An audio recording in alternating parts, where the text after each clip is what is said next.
guys! A couple weeks ago at my new job, I was able to help with the trauma. And by help, I mean like when you tell your 3-year-old you can help build the shed. So I was the 3-year-old holding the hammer while my daddy built the shed. It was a very interesting experience. It really opened my eyes to how much I have to learn and thinking ahead to the future and saying, someday this won't freak me out as much, hopefully. And I've started learning how to scrub. There's 2 roles an RN can fulfill in the OR. First is the circulator, and the circulator is the non-sterile personnel who hand supplies, and they also do all of the charting. And the second role is the scrub nurse, and she is sterile and is in charge of making sure the sterile field is kept intact and is in charge of handing instruments to the doctor. In all honesty, I feel like I'm doing really well. I'm learning a lot and I'm catching on pretty quickly. However, I made a mistake,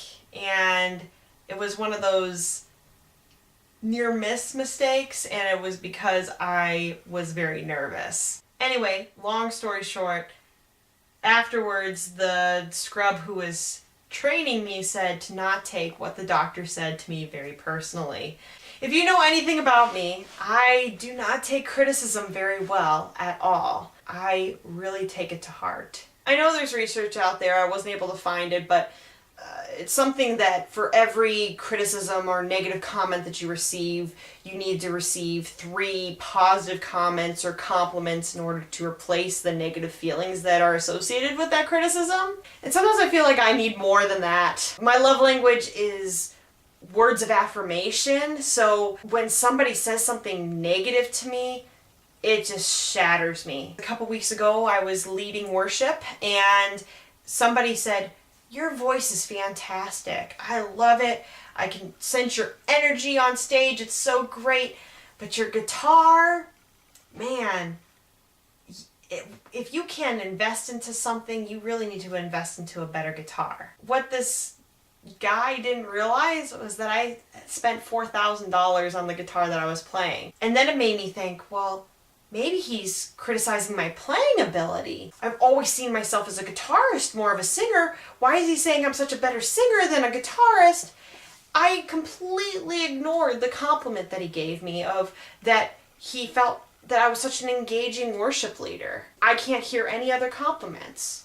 It's so difficult to get through to me after you've given me a criticism. But at the same time, I find constructive criticism invaluable. I don't want anybody to ever not be honest with me if I'm doing something wrong. I want to learn from my mistakes, but the criticisms that I should probably ignore, I still consider. I could be doing a skill that I know, but if somebody started yelling at me, "You're doing it wrong," I would automatically start saying, "Am I doing it wrong? I've been doing this for 10 years, and I've always done it this way." And I would just freeze up. I always have this niggling thought in my head that I'm not good enough and I need to strive to be better, or I'm a failure in all aspects of my life. How do you respond to that? Do you take the criticism and say, okay, well, there's parts of it that I agree with, or do you embrace it and say, I am a failure? At the same time, I have a really hard time accepting compliments. Growing up, I would always make excuses for those compliments, and a friend of mine always said, well, yeah, just take the compliment. And so I learned how to just say thank you.